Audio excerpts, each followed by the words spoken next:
अस्सलामु अलैकुम फ्रेंड्स। तो आज के इस वीडियो में हम बात करेंगे JKSSB Jammu Kashmir service selection board ने रिसेंटली बहुत सारी जॉब्स जो वैकेंसीज़ है वो निकाली है। उनमें से एक टाइप की जॉब है अकाउंट्स असिस्टेंट पंचायत वाला, ठीक है, अकाउंट्स असिस्टेंट पंचायत। तो उसमें से वैकेंसीज निकली है।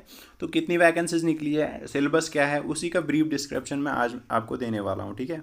तो चलिए शुरू करते हैं।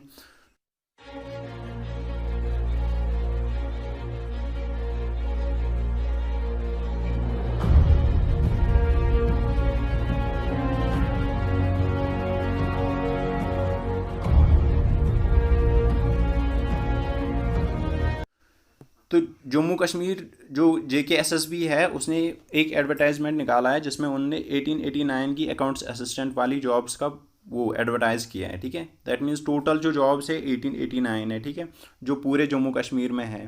दैट मीन्स पूरे जम्मू कश्मीर में 1889 जॉब्स है अकाउंट्स असिस्टेंट के लिए, जो अलग अलग डिस्ट्रिक्ट्स में अलग अलग है, ठीक है। तो कट ऑफ डेट क्या है उसकी, कट ऑफ डेट जो प्रिस्क्राइब्ड एजुकेशन क्वालिफिकेशन है, मान लो उसकी मिनिमम क्वालिफिकेशन ग्रेजुएशन है, ठीक है। तो अगर एक पर्सन कहता है कि मैं ग्रेजुएट हूँ तो उसकी ग्रेजुएशन 31/8/2020 तक कंप्लीट होनी चाहिए, ठीक है। जो मिनिमम क्वालिफिकेशन है वो ग्रेजुएशन है।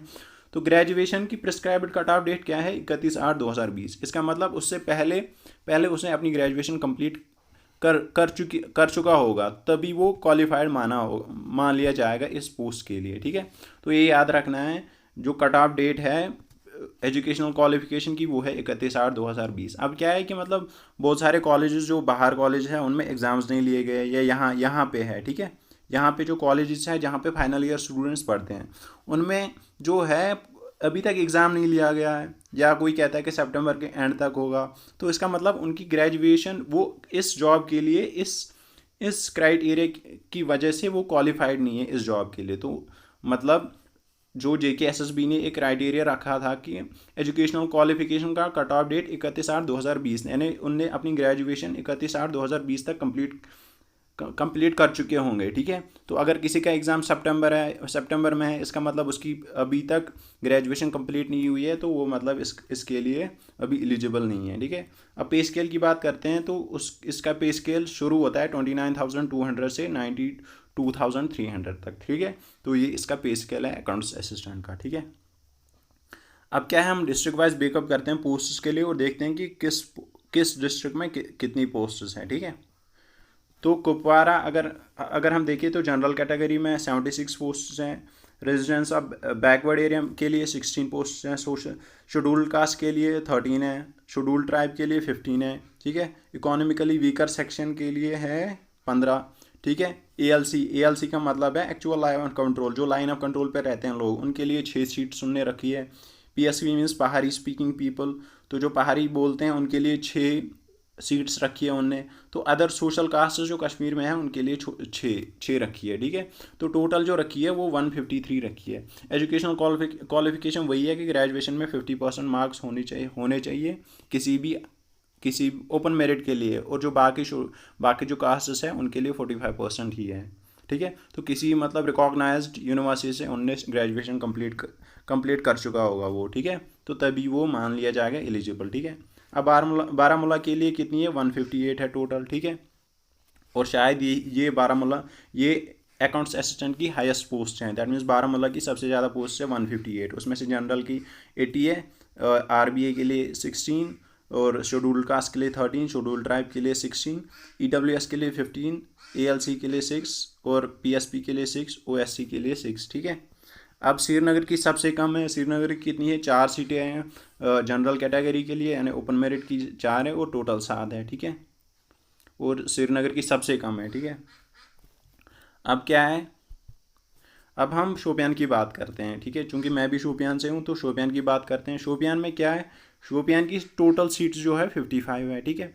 तो 55 में से 28 जनरल कैटेगरी के लिए ओपन मेरिट के लिए, RBA के लिए 6 है, SC के लिए 5 है, ST के लिए 5 है, और EWS इकोनॉमिकली वीकर सेक्शन के लिए 5 है, और है पहाड़ी स्पीकिंग पीपल के लिए 2 है, ALC के लिए 2 है, और अदर सोशल कास्ट के लिए 2 है। यानी सबसे ज़्यादा ओपन मेरिट की 28 है, और फिर RBA के 6 हैं, और फिर बाकी 3 बचती हैं उनके लिए 5-5 है, ठीक है। तो टोटल 55 है, टोटल 55 सीट्स हैं जो शोपियान में, ठीक है।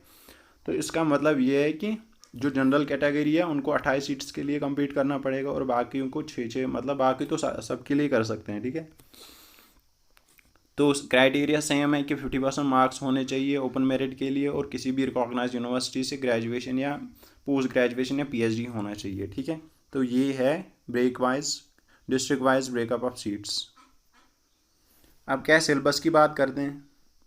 तो सिलेबस क्या है, मार्क्स इसमें बस रिटन, इसमें ये एक बात याद रखनी है कि बस इसमें रिटन टेस्ट होगा, इंटरव्यू वगैरह कुछ नहीं होगा, ठीक है। तो मार्क्स इसमें होंगे 120 और टाइम होगा 2 आवर्स का, यानी 120 मिनट में 120 मार्क्स गेन करने हैं, ठीक है। 120 मार्क्स का पेपर आएगा जिसका टाइम होगा 120 मिनट्स, ठीक है। तो क्या है सिलेबस, क्या है, जनरल नॉलेज के 30 नंबर हैं, ठीक है। मैथमेटिक्स के लिए 10 नंबर हैं, जनरल इकोनॉमिक्स के 10 नंबर हैं, computer knowledge of computer applications के 30 नंबर हैं, अकाउंटेंसी एंड बुक कीपिंग के 30 नंबर हैं और साइंस के 10 नंबर हैं, ठीक है। तो इसमें अगर हम बात करें तो साइंस जो है, साइंस पोर्शन तो सब ने पढ़ाई होगा, बेसिक साइंस है तो 10 नंबर है, ठीक है। मैथमेटिक्स जिनका 11-12 में मैथमेटिक्स है वही सेम है, मतलब थ्योरी ऑफ प्रोबेबिलिटी वगैरह वगैरह, तो आसान है, कुछ ज़्यादा नहीं है, तो इसके 10 नंबर है, ठीक है। तो अगर किसी ने ग्रेजुएशन में कंप्यूटर एप्लीकेशन पढ़ा होगा तो उसके 30 नंबर है। तो बेसिक्स है, बेसिक सबका है, ठीक है।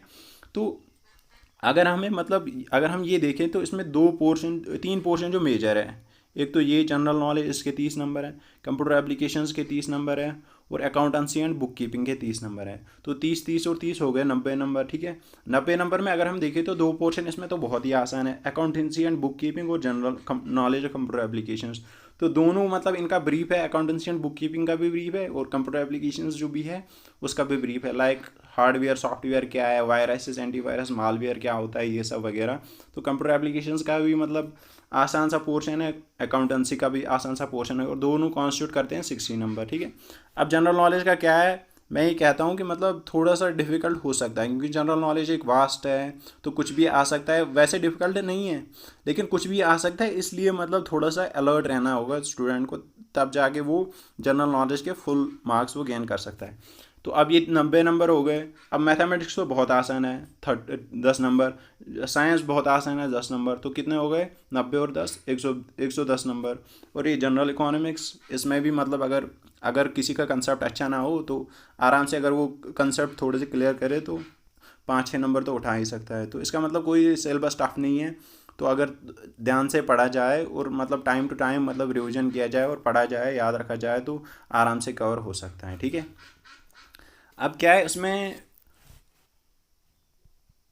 ESW है क्या, मैंने आपको पहले ही दिखाया था जो शोपियान में है और जो वगैरह है। तो JKSSB ने ESW के लिए भी सीट्स रिजर्व करी है।